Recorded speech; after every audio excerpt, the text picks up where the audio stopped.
Welcome to this section where I'll show you how you can work with an image easily and get results fast. We'll start by explaining Photoshop's interface. I know some people consider it overwhelming and intimidating, but after my lecture, you'll see there's nothing complicated about it.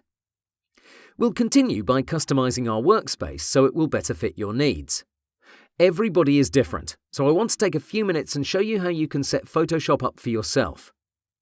Next, we'll start a new project and I'll explain the new welcome screen in CC 2017.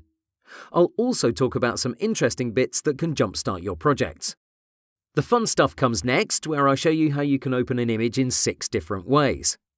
I'll present different scenarios and why some methods are better in certain situations.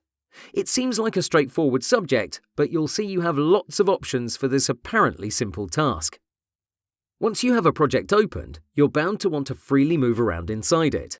Panning, zooming, switching viewing modes, everything is covered and it's really easy to get. Because I'm giving you so many options to open an image, I decided to do the same for saving your projects.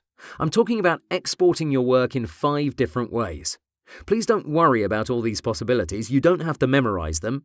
As you continue with the course, you'll see me go through various scenarios where I present each option yet again. So you'll learn by watching and working along, not by memorizing.